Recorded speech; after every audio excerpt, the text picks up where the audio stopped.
Baik, kalau gitu saya serahkan mic ini kepada Bante. Silakan Bante. Iya, selamat siang. Namo Buddhaya. Suki Hotu. Ya. Judul ini tamu yang datang dan pergi. Tamu di sini, kata tamu ini memiliki arti unik di sini, artinya pengertian yang tersendiri. Dia tidak bersamaan dengan pengertian pada umumnya. Tamu di sini bukan bermaksud tamu yang datang berkunjung ke rumah kita, tapi tamu ini datang berkunjung ke kesadaran kita atau mental kita ini dalam kehidupan sehari-hari, baik detik, menit, dan per jam. Dia selalu berdatangan. Sang Buddha mengajarkan kita semua fenomena hidup atau bentuk-bentuk pikiran yang muncul dalam kehidupan keseharian, detik, menit, maupun per jam ini, dia datang didasari dengan sebab, yaitu karma lampau. Secara garis besar berarti apapun fenomena hidup yang kita alami ini, semua berdasarkan ada sebab yang itu sendiri. Sekarang kita melihat, kalau tamu yang datang ini, Bante mengatakan tamu yang datang itu berarti bentuk-bentuk pikiran. Jadi tamu yang datang itu adalah bentuk pikiran atau disebut mano atau bentuk pikiran atau buah karma lampau ini, yaitu disebut tamu kita ini, tamu yang datang. Tamu yang datang tentunya tamu itu kan ada dua jenis, ada tamu yang baik dan juga ada tamu yang tidak baik. Tamu yang baik ini dia muncul dari hasil buah karma lampau yang pernah kita lakukan, yaitu bentuk perbuatan karma lampau yang kita lakukan baik, yang baik. Dan dia datang sifatnya cuma sementara. Dia juga mengandung sifat awija, ketidaktahuan. Contohnya aja, mungkin Bapak Ibu, besok yang akan terjadi mungkin Bapak Ibu juga tidak tahu. Jadi memang semua bentuk pikiran itu bersifat awija. Dan dia mempunyai sifat dukkha sendiri.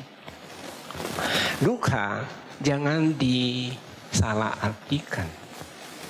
Dukkha artinya seseorang yang terseret atau terbawa atau terkungkung atau terselimuti oleh suatu bentuk-bentuk vipaka karma kita ini. Jadi dia datang karena awija dan sifatnya juga pun bersifat dukkha itu tersendiri. Sekarang kita melihat, memang tamu yang baik ini, dia buahnya biasa membawa berkah yang besar, materi yang berkecukupan, bahkan ketenangan, kebahagiaan. Dia datang dari sana, mungkin rupawan, lahir dengan kedudukan yang tinggi, mungkin dapat keturunan baik, bisa lahir di surga maupun ya hal-hal yang baik yang Anda alami. Tapi itu semua adalah sifatnya sementara dan dia juga akan berlalu, ya. Demikian hal yang disebut tamu yang tidak baik. Tamu yang tidak baik tentunya dia datang dari buah karma lampau yang kita pernah lakukan yang tidak baik. Dan dia sifatnya sama sementara. Dan dia juga mengandung awija. Kita tidak tahu besok apa, atau kita mati, atau kita mendapatkan kecelakaan dan sebagainya. Kita tidak tahu. Dan bersifatnya awija. Dan dia duka. Duka di sini terseret. Mungkin terseret contohnya aja ya. Seperti kita melihat ada orang tuanya meninggal. Biasanya dia terbawa, terseret oleh kesedihan yang berlarut-larut. Disitulah yang disebut duka yang dimaksud Sang Buddha. Itu mengakibatkan penderitaan. Demikian tentang suka ini, demikian tentang yang baik itu juga dia akan menyeret seseorang terlena dengan kemewahan dan sebagainya. Ada satu umpama yang sangat bagus sekali, yaitu Bodhisatta. Bodhisatta ketika umur 29 tahun, beliau sudah mendapatkan 4 penampakan. Pada saat beliau mendapatkan 4 penampakan, dalam perjalanan pulang, dia ketemu seorang upasika namanya Kisa Gotami. Kisa Gotami ini meluap-luap kebahagiaannya. Beliau dengan bertemu Bodhisatta, beliau mengatakan, berbahagialah seorang ibu, berbahagialah seorang bapak, berbahagialah seorang istri yang memiliki suami seperti Anda yang bakal calon sama Sang Buddha. Tapi Bodhisatta ini, beliau tidak tersanjung dengan sanjungannya, tapi beliau melihat sisi lain dari mental. Beliau melihat, wah, Kisa Gotami ini penuh kebahagiaan, tapi kebahagiaan dia muncul dari hasil buah karma lampau ini, tentunya diselimuti oleh loba dosa moha. Pada saat sementara beliau belum terlihat hal dalam mental ini, beliau merasa kebahagiaan ini yang apakah perlu saya cari nibbana. Tapi setelah diteliti ke dalam, ternyata ini kebahagiaan yang bersifat terseret. Maka itu disebut nibbayati. Yaitu nib itu kebahagiaan. Kebahagiaan dari hasil buah karma lampau yang diselimuti oleh loba dosa moha ini. Kalau yang tidak baik, tamu yang tidak baik itu, kalau dalam bahasa Pali itu disebut dukbayati. Yaitu penderitaan dari hasil perbuatan lampau yang tidak baik. Tapi tentunya terseret oleh loba dosa moha juga keduanya ini. Jadi ini dukbayati ya, seperti Dante sudah uraikan kepada Anda tentang hal-hal ini. Nah sekarang baik, kita tinjau lebih dalam lagi. Tamu yang datang ini, Sang Buddha mengatakan dia memiliki 3 sifat. Sifat pertama, dia itu pemimpin. Yang kedua, dia itu pelopor. Yang ketiga, dia itu pembentuk. Pemimpin di sini artinya ia yang memimpin, atau ia yang memandu, atau ia yang mengepalai. Jadi setiap apapun kita tindakan, pasti dia dahulu, dia memimpin dulu. Contohnya kadang-kadang Anda merasa ngantuk nggak nanti? Dia mimpin dulu. Kalau kita kesadarannya nggak hati-hati, dikuasai dia. Kita akhirnya apalagi marah. Marah kalau dia mimpin dulu, kita jadi pemarah yang luar biasa. Nah, pelopor di sini, pelopor ya, ia yang berjalan dahulu. Artinya dia itu boleh dikatakan pembuka jalan. Pembuka jalan dalam hal wipaka ini. Dan dia itu pembuka jalan dalam hal apa? Berbuat baik atau buruk. Kalau munculnya baik, ya kita bisa berbuat baik, benar atau tidak? Kalau dia munculnya jelek, kemarahan datang dan sebagainya, kita jadi orang yang paling jelek di dunia. Pemarah yang luar biasa. Kita melihat ya di masyarakat, banyak hal-hal yang demikian. Lalu dia pembentuk. Dia bisa membentuk buah karma yang akan datang. Dia bisa membuat buah bentuk karma yang baik atau buruk. Maka itu sebenarnya tamu yang datang ini baik dan buruk. Dia mempunyai 3 sifat tersebut. Baik, kalau kita pahami 3 sifat ini, lalu kita telusuri lebih dalam lagi. Sang Buddha mengatakan, tamu yang datang ini, di belakangnya ada kail. Dia selalu mengkail. Dia mengkail apa? Dia mengkail kesadaran kita. Dia selalu kail kesadaran kita. Kalau kesadaran kita nggak tinggi ya, dikail dibawa sebentar, sok langsung. Nggak percaya, coba rasa ngantuk datang itu gimana? Kalau Anda nggak punya pengalaman lenyapnya ngantuk di meditasi, kamu kewalahan pasti. Termasuk kalau nafsu seksnya datang. Kenapa terjadi di masyarakat terjadi penjinahan dan sebagainya yang melanggar sila itu sebagainya? Karena dia memimpin itu. Dia mengkail kesadaran kita.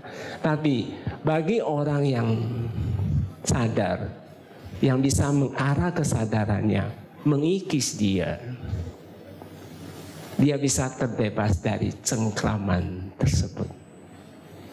Hanya dengan menyadari catat, dia baru bisa. Sebenarnya Buddha selalu mengatakan pada kita, kesadaran kita ini adalah majikan, tuan rumah. Jadi sebenarnya kita mampu kan? Kita tuan rumah kok. Tapi bagi orang yang bisa mengarah kesadaran melenyapkan dia ini, kata Sang Buddha, bagaikan bayangan-bayangan badan selalu mengikuti badannya. Artinya kalau Anda mampu melenyapin dia, kebahagiaan selalu menyertai Anda. Sekarang kita tinjau dari sisi kesadaran dan kehendak. Sebenarnya kesadaran kehendak ini berpasangan. Kalau dalam bahasa Pali, yaitu cita dan cetasika. Bante menggunakan pakai bahasa Pali karena lebih autentik, ya, lebih bisa dimaknain, pahami. Memang Bante secara pribadi menyesal sebagian orang mau berusaha menghapus bahasa Pali. Sebenarnya keliru besar, itulah kemunduran. Karena bahasa Pali itu bahasa mental. Dia tidak bisa seperti bahasa Indonesia. Banyak terjemahan yang kurang pas dengan apa makna yang tujuan yang disampaikan sang guru kita ini. Kalau Anda tetap masih mempertahankan, yang dikhawatirkan generasi penerus kita tidak mendapatkan makna pengertian sesungguhnya dari Sang Buddha ini. Jadi tetap bahasa Pali perlu dipergunakan. Nah, sekarang kita nggak usah bahas ini. Cuma Bante dalam kesempatan ini ingin ungkapkan pada Anda, sebenarnya bahasa Pali itu penting. Karena itu bahasa mental. Kalau dalam yang Bante pelajari, cita cetasika, bolehlah saya terjemahkan adalah kesadaran dan kehendak. Kesadaran kehendak ini, dia selalu muncul bersama. Itu pun lenyap pun bersama. Waktu yang sama dan tempat yang sama. Jadi sebenarnya dia nggak seakan-akan nggak bisa berpisah. Tapi bagi orang yang punya keyakinan berpraktek meditasi, dia mampu memisahkan mereka. Nah, tergantung kita.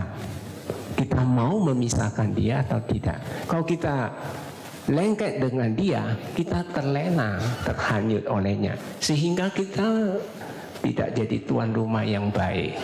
Kita bukan jadi majikan yang baik. Kita itu cuma diperalat oleh semua bentuk-bentuk karma lampau yang berbuat. Nah, kalau kita demikian, bukankah sangat sungguh disayangkan? Kalau seseorang yang mampu mengarah kesadarannya, menyadari catat, terhadap semua fenomena mentalnya. Misalnya muncul ngantuk, Anda sadari dan catat, ngantuknya lenyap. Anda akan mendapatkan suatu kebahagiaan yang sangat luar biasa. Baik, kita tinjau dari 4 kesunyataan mulia. Sang Buddha mengajarkan ketika membabarkan Dhamma. Pertama-tama kali beliau memutar roda Dhamma. Kesunyataan pertama dan kedua, yaitu hidup itu dukkha dan sebabnya dukkha. Ini menandakan kita ini masuk di dalam satu dunia kemelekatan. Karena ada sebab dukkha. Sebab dukkha itu ada di 6 indria kita, yaitu kama, canda, wibawa tangha dan bawa tangha itu sendiri. Bawa tangha dan wibawa tangha itu adalah kesadaran. Banyak orang suka atau tidak suka ya. 5 indria itu harus ditutup sebenarnya. Jangan terjebak dengan suka dan tidak suka. Satu hambatan. 6 indera kalau kita selalu ikutin dia, maka kita akan terseret. Maka itulah disebut awija. Itulah sumber dukkha itu. Maka itulah sumber dukkha. Jadi kita melihat sebenarnya kita ini kan tuan rumah. Kesadaran kita tuan rumah. Kalau kita mampu mengarahkan dia, berarti dia bisa lenyap. Sudah pun semua bisa mampu punya. Asal kita ada kemauan. Kemauan apa? Kemauan melaksanakan kesunyataan ketiga dan keempat ini. Yaitu satu jalan mulia berunsur 8 sebagai kesunyataan 4. Kalau yang kesunyataan ketiga ya lenyapnya dukkha. Dia itu mampu lenyap asal kita berpegang pada satu jalan mulia berunsur 8. Mungkin bisa dipahami ya. Nah, inti dari ajaran Buddha itu satu jalan mulia berunsur 8. Kalau kita mau bebaskan ini, tentunya kita sendiri harus memiliki dan menjadi suatu kebutuhan dalam kehidupan hari-hari. Yaitu satu jalan mulia berunsur 8. Kalau kita tidak memiliki, tidak berusaha untuk ke sana, tentunya nggak bisa. Nah, sekarang kita melihat kalau kita waktu begitu cepat berlalu. Ya, kalau kita bukan dari sekarang untuk menyadari dan catat semua fenomena, tentunya akan lewat begitu cepat. Demikian tamu yang datang ini, dia akan berlalu. Kalau dia akan pergi, kalau kita bisa menyadari dan catat semua fenomena-fenomena tersebut. Kalau kita tidak berusaha, tentunya kita tidak bisa mendapatkan manfaat. Contoh yang sangat sepele, Bante kasih masukan pada Anda. Cobalah dalam kehidupan sehari-hari kita melatih lenyapnya mental dulu. Tapi fisik juga penting ya. Tapi banyakkah orang kalau duduk suruh bersila, ngeluh fisik. Coba sekarang yang sangat simpel aja. Mulai dari latih yang simpel. Contohnya, kalau ada keinginan dalam hati ingin kencing, di situ sebenarnya ada kilesa. Cuma banyakkah orang tidak teliti sedemikian. Jangan pergi kencing coba. Anda latih sendiri. Ingin kencing sudah muncul. Wah, jangan dulu. Pergi Anda cari merem mata sebentar. Anda perhatikan postur badan duduk. Langkah pertama begitu dulu. Catat ingin. Sampai keinginan kencing udah enggak lagi, baru pelan-pelan Anda jalan ke WC, Anda kencing. Nanti dia lenyap. Demikian hal soal ketika ingin makan. Ingin makan juga suatu keinginan yang mengandung kilesa itu. Jangan pergi makan dulu. Kamu lihat aja, banyak yang ingin makannya. Wah. Waduh, itu loba udah muncul. Dia nggak sadar, padahal dia udah terbawa oleh loba. Tapi nggak akan muncul bahagia. Bapak Ibu, saudara-saudari ya, jangan remehkan hal-hal yang praktek kecil ini. Tapi kalau Anda bisa berhasil, satu kilesa kalau kita mampu lenyap, dia bisa muncul satu kepuasan hati bahagia yang begitu murni. Dan dia bisa bertahan 4 jam. Bagi yang sudah pernah ikut Bante Retreat, harusnya dia akan mengakuinya. Ketika Anda memang bukan hanya dalam kehidupan hari-hari, tapi Anda harus duduk juga. Karena fisik juga pasti rusak kan.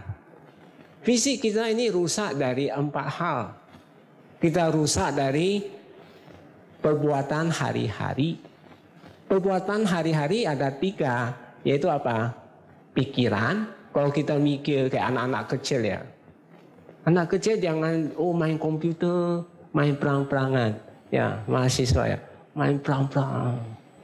Atau main apa-apa. Sebenarnya dunia kota. Saya kadang-kadang berpikir ini sekarang ini dunia kota. Orang asik di kota-kota semua.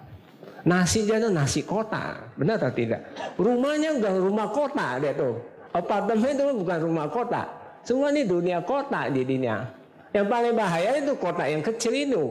Kalau dia mainnya dengan membunuh, bukankah dia menanam karma buruk melalui pikiran dia? Apalagi Bapak Ibu yang sering marah-marah pada anak, pada pegawai. Hati-hati, Anda menanam karma buruk. Dia akan mempengaruhi fisik kita. Fisik kita akan semakin lemah. Nggak percaya coba. Kalau Bapak udah habis marah, Anda capek nggak? Bante tanya. Capek nggak? Capek sekali. Demikian hal ini nggak perlu kan? Harusnya kita hindari. Fisik rusak dari perbuatan hari-hari. Yang kedua, dia dari kesadaran. Kesadaran itu dari dalam. Yang selalu muncul kita marah, kesel, ngantuk, ya banyak pikiran, galau. Itu kan dari dalam. Bukan dari sang Tuhan atau dari atas untuk menakdirkan kita harus jadi pemarah, tidak kan? Dia ada sebab. Sebab itu buah karma lampau yang kehidupan lampau kita berbuang. Jadi apapun yang muncul dalam kehidupan ini, itu semua dari lampau. Tapi apa yang kita lakukan, langkahi dalam kehidupan ini, dia itu adalah akan datang berbuahnya. Kalau kita tahu demikian, fisik rusak juga dari yang ketiga yaitu makanan. Sekarang kita bayangkan, makanan sekarang jumlah manusia di dunia berapa? Saya salah 9 miliar ada ya? Ada ya? 9 miliar. Bayangin, setiap hari bumi mau sediain makanan 9 miliar. Mau tak mau pakai apa? Di dalam pakai apa istilahnya? Ya kimia-kimia ya. Kalau kita makan bukanlah sumber penyakit. Salah satu ya Bante pernah ke satu universitas. Bante nggak sebut universitas. Anak masih muda meditasi, kakinya udah nggak bisa merata, jengkeng ke atas semua, kaku. Karena dari makanan ya mecina apa-apa yang membuat dia itu urat-uratnya banyak. Tapi kalau manfaat meditasi, kita sering meditasi, kita kikis, kita mempunyai satu kemampuan di dalam. Jangan remehkan meditasi ini. Dia sangat mempunyai kekuatan yang bagus sekali untuk diri kita mencapai bahagia ini. Yang keempat, dia rusak melalui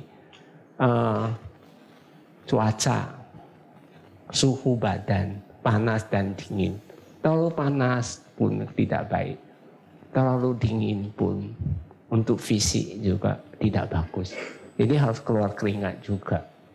Jadi meditasi sebenarnya olahraga, Bante saran Anda.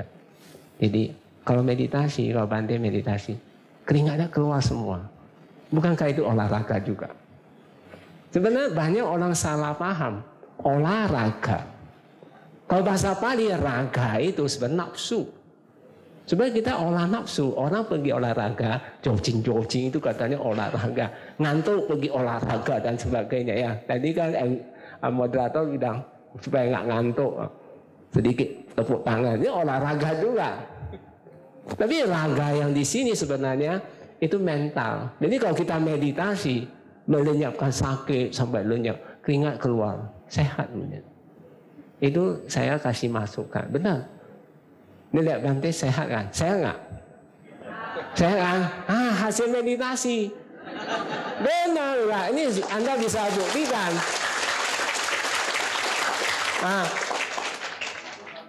Sebenarnya apa yang Buddha ngomong? Ayu wano sukang balang. Jangan hanya dalam sebutan. Jadi ayu itu panjang umur. Kalau mau panjang umur, meditasi.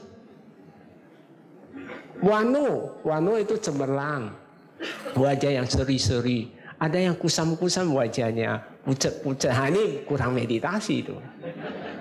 Benar punya. Tapi kalau orang selalu mengikuti kilesa-kilesa ini, dia pasti masalah keturunan, dia pasti nggak dapat. Ya, dapat pasangan pun jelek punya, dapat anak pun jelek punya, nggak percaya? Percaya nggak? Percaya. Lu lihat orang hebat-hebat punya, dapat anak cacat. Kenapa demikian? Apa Tuhan yang memberi? Padahal kalau kita mau tahu rumus hukum karma, itu pas suami istri berhubungan, kalau silanya jelek sama dinya jelek, nah ini untuk pasangan muda ya. Kalau jeleknya ya, dia connectingnya ke alam bawah. Jadi yang alam bawah jadi anak dia. Akhirnya banyak penyakit lah, banyak apa-apa, hal-hal ini. Kenapa ada orang yang silanya baik, dapat anaknya pinter, nggak rewel-rewel, nggak banyak minta-minta. Itu kan karma lampau si anak ini, karena dia harus lahir di mana, tapi dia karena dia sila tinggi sama dia tinggi, dia koneknya di surga atau di alam lebih tinggi lagi. Mungkin dia kalau lebih tinggi lagi, apalagi bapak ibunya bisa sotapana satu sotapati. Wah, nanti dapat anaknya pasti sotapana yang mau lahir. Benar atau tidak? Sangat masuk akal. Tapi kalau Anda selalu mengikuti pikiran, perasaan, tidak selalu terhanyut dengan apa yang kamu miliki. Sebenarnya Sang Buddha sudah mengingatkan kita. Hidup kita ini pendek. Dia berlalu pun sangat cepat. Benar nggak Pak Tomo? Sangat cepat. Lihat aja, sekarang 2015 sudah. Sebentar lagi Katina nggak percaya. Sebentar lagi ya. Meremata doang Katina datang. Meremata udah 2016 sudah datang. Sangat cepat. Tapi alam bawah lebih lama kalau kita bisa lahir. Tapi alam bawah juga walaupun lama itu masih anicca. Tapi bagaimanapun lebih bagus. Tapi saya heran yang saya ketemu ke umat-umat ataupun yang sering bertemu. Mereka pikiran lahir jadi manusia udah paling hebat, udah paling enak, paling bahagia. Itu mah mimpi sekejap doang. Jadi saran Bante, jangan buang waktu Anda. Tapi kalau Anda tidak mau meditasi, berarti ya, maaf ya, identik. Anda menumpuk penyakit di jasmani. Pertama. Kedua, Anda cuma menunggu hari tua, sakit, dan mati. Aura Anda semakin menurun. Kesadaran Anda cuma berpikir apa? Loba dosa mohanya. Dan Anda siap harus menerima akibat usia pendek. Tua, sakit parah. Jadi Bapak Ibu yang hadir saya yakin sangat sehat sekali. Kita harus bawa bekal. Jangan sampai udah tua sakit ya, repot. Coba kita perhatikan apa yang Buddha ajarkan. Kalau Buddha mengatakan, kita pasti akan akhir kehidupan kan, benar atau tidak? Pasti mati nggak di sini Bapak Ibu? Siapa yang nggak bisa mati? Saya mau kasih hadiah. Kalau Buddha mengajarkan kita akhir kehidupan bahagia, dia langsung awal kehidupan pun bahagia kan? Karena kita belum capai arahat, pasti ada awal kehidupan. Kalau awal kehidupan itu bahagia.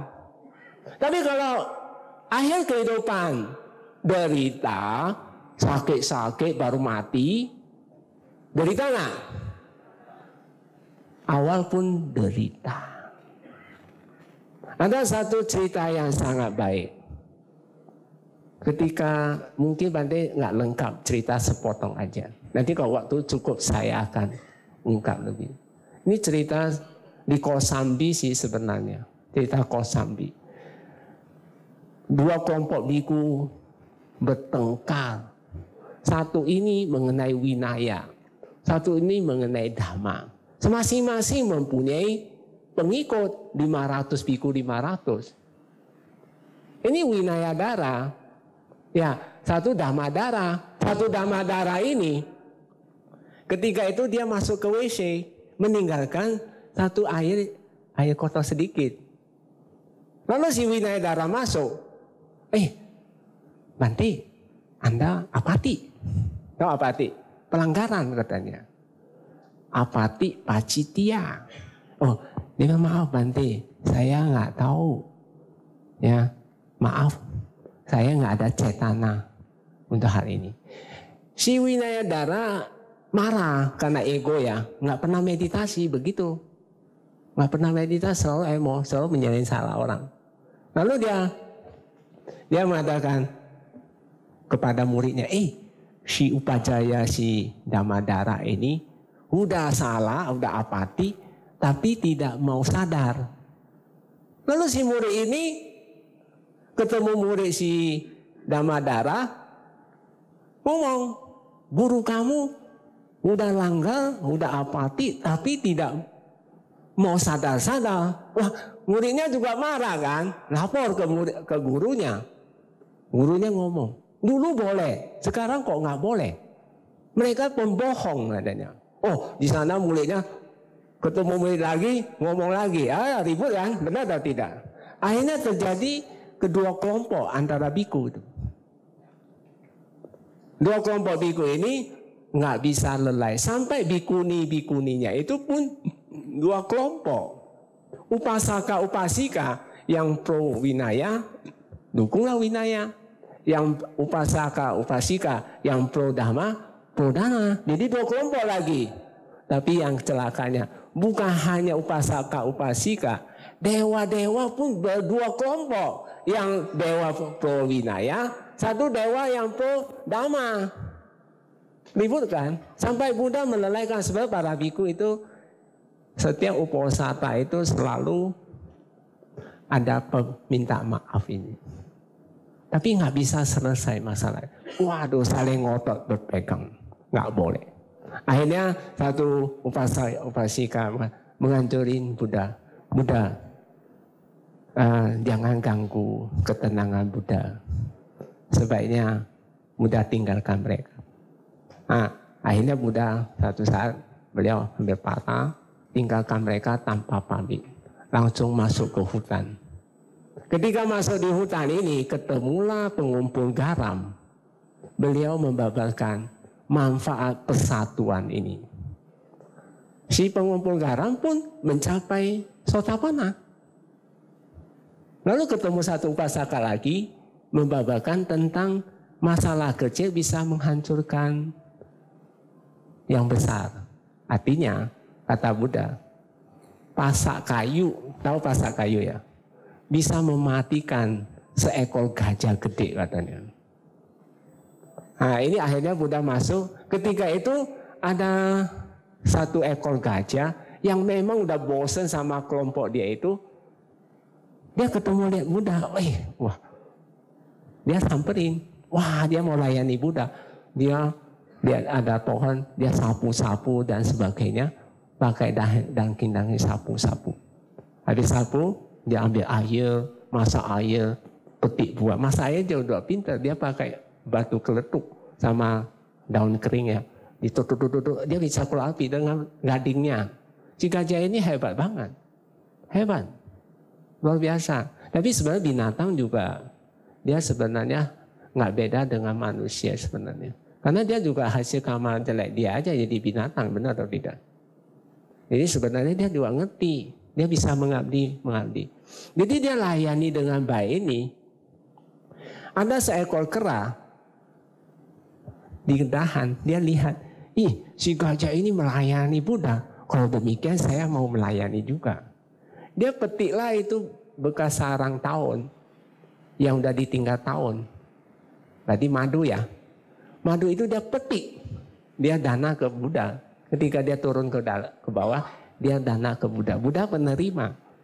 Tapi Buddha taruh di meja, nggak makan. Dia di atas melihat, kenapa Buddha nggak memakan? Dia turun lagi melihat. Ternyata madu itu punya telur kecil. Lalu dia pakai kayu, dia bersihin telur ini. Lalu setelah dia bersihin, dia ambil lagi, tanah lagi.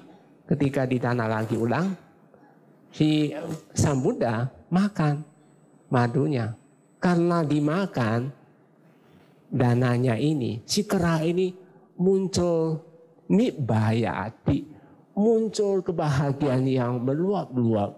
Dia naik ke pohon, ke ranting kanan, ranting kiri dan sebagainya. Dia juga karma buruk. Berarti dalam keadaan bahagia nggak? Bahagia dia, tapi dia ada karma buruk. Dia kepegang ranting yang lapuk. Di bawahnya ada yang tusukan runcing. Ya kena mati. Nah, kita lihat. Akhir kehidupan bahagia. Awal kehidupan bahagia. Si kera ini lahir di Tawatimsa, mendapatkan istana 100 yojana. Di dalamnya itu ada 100.000 bidadari. Anda bayangkan istananya begitu besar. Hebat ya? Makanya kita kuncinya kehidupan ini pandai aja Bapak Ibu. Cobalah praktek dhamma mulai sekarang. Bagaimanapun kita harus akui, setiap perjalanan apapun membutuhkan bekal. Kalau kita nggak ada bekal, coba. Kalau kita mau ke Bandung atau kemanapun, pasti bawa bekal kan. Demikian perjalanan kehidupan ini, selama mati ini, kita harus ada satu bekal. Kalau bekal ini, kalau Buddha mengatakan, itulah satu jalan mulia. Sila samadhi panya. Tanpa sila samadhi panya, kita nggak bisa dapat. Nah, jadi sekarang kita lihat. Sila, Bande nggak cerita ini lagi. Cerita yang tadi udah selesai karena waktu udah hampir habis. Kalau akhir kehidupan bahagia, pasti awal kehidupan bahagia. Tapi kelangsungan kehidupan, Bande mau tanya, Anda tahu nggak besok akan terjadi apa? Itu aja nggak tahu, bagaimana Anda tahu awal dan akhir? Berlangsungnya kehidupan, Anda harus memilih di antara dua. Pilihan pertama, Anda ikut terlena atau mau milih satu jalan mulia. Kalau Anda memilih satu jalan mulia, ada dua. Yaitu apa? Pertama, berdamai dengan dukkha dulu. Ya, dalam kehidupan sehari, kamu harus buat damai.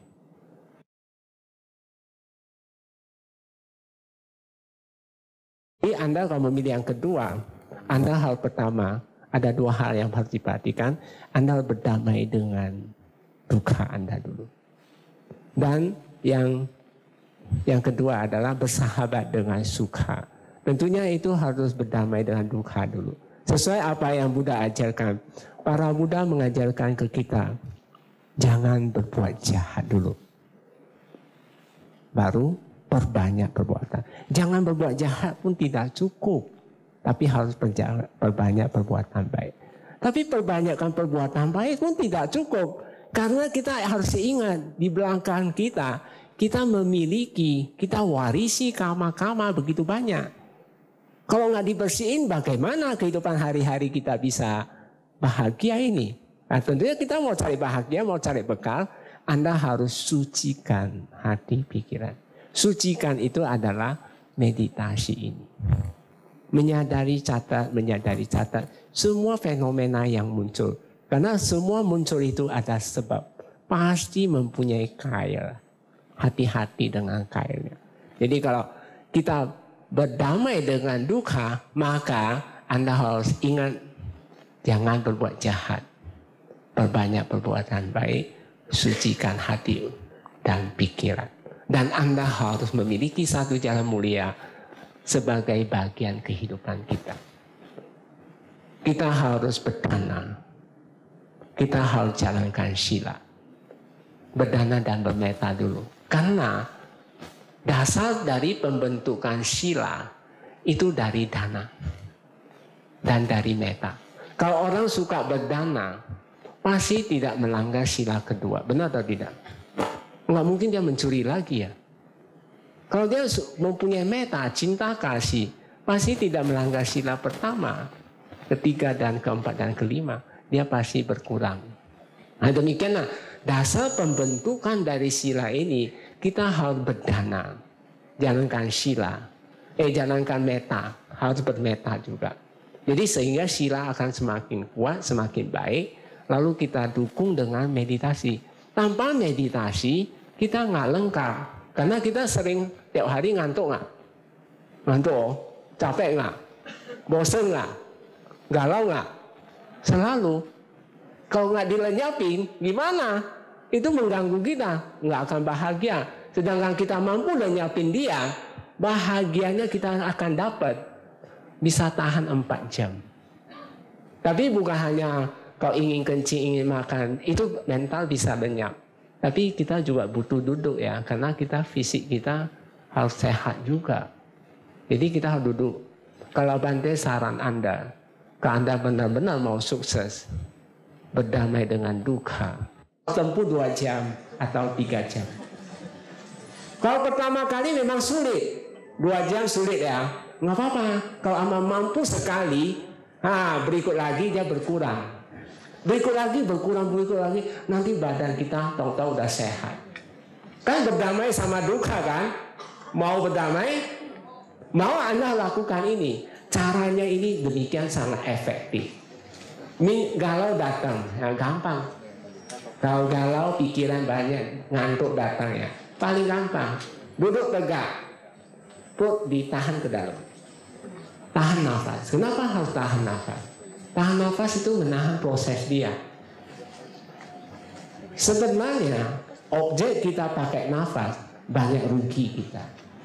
Sehingga Anda jangan setempat, nggak bakal berkembang. Meditasi 20 tahun ya begitu-begitu aja. Lalu saya coba tes aja. Tapi kalau Anda pakai jasmani, cepat. Kembangnya cepat, dia berkembang. Banyak udah dapat manfaat. Kemarin retek lumayan ada 150. Tapi yang dapat manfaat juga rata-rata boleh dikatakan. Nah, ini cuma kasih masukan. Minimum 3 jam. Muncul ngantuk, kompresi perut. Kalau yang galau, tapi kalau kompresinya tahan nafas, Anda harus sadari pun tulang ekor, tancap. Catat tancap. Karena arah atas ke bawah. Yang satu arah tancap. Lakukan sekali aja. Lalu duduk sentuh. Duduk artinya kita merem mata, kita duduk. Pose badan duduk, kita catat duduk. Titik pantat kanan, duduk titik kanan. Ulang lagi.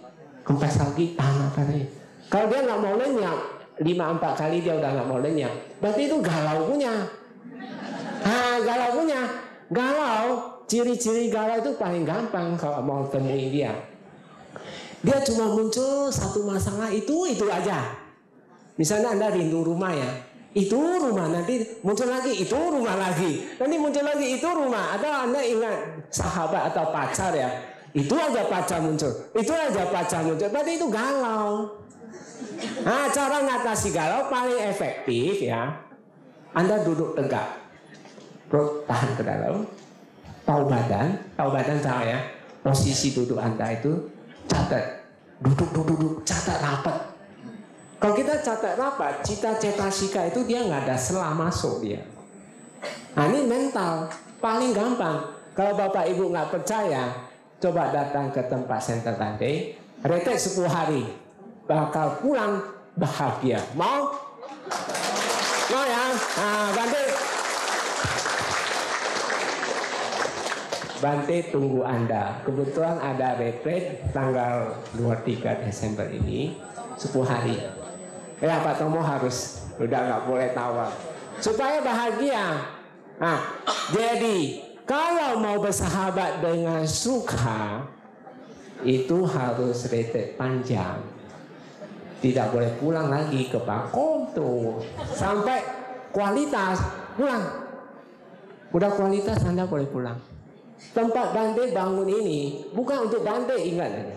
Bante tahu semua orang kelahiran pasti butuh ini, praktek ini. Karena orang bisa lahir, tadi kilesa masih banyak kan? Benar atau tidak? Kita masih banyak. Kalau udah capai arahan, kita udah nggak bakal lahir lagi. Nah maka di dalam satu syariat Dhammapada, Buddha mengatakan, memang bantuan orang tua sangat besar, kata Buddha. Tapi bantuan yang paling besar, kalau kita bisa membantu kesadaran kita, mengarah dia, menyadari catat sampai lenyapnya kilesa satu persatu, itu paling besar, kata Buddha. Karena kita udah capai suci tertentu, kita nggak perlu lahir lagi. Kalau nggak perlu lahir, apa perlu orang tua lagi? Kan tidak perlu lagi ya. Nah, semoga uraian ringkas ini bisa menggugah pengertian Anda. Sebenarnya proses hidup-kehidupan ini sangat sederhana aja. Masalahnya kita tidak mau mencoba cara duduk dengan baik, menyadari catat. Sangat efektif. Kalau Anda merasa pendapatan berkurang dan sebagainya rezeki, berarti ada menjejak. Ada buah kamar menjejak Anda. Anda butuh pergi ke Bakom, retreat, duduk, lihat dia sampai lenyap. Benar atau tidak?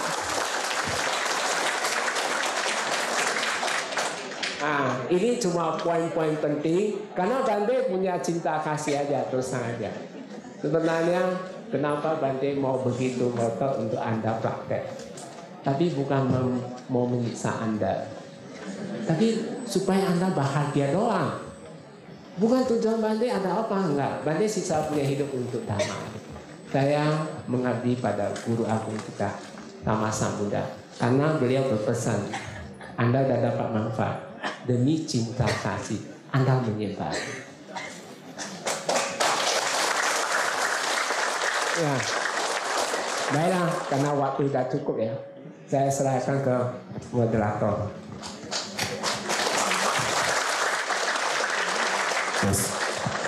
Baik, kasih tepuk tangan sekali lagi dong. Iya. Ini ada 500 orang, kayaknya baru 100 orang yang tepuk tangan. Ayo 500 orang semuanya.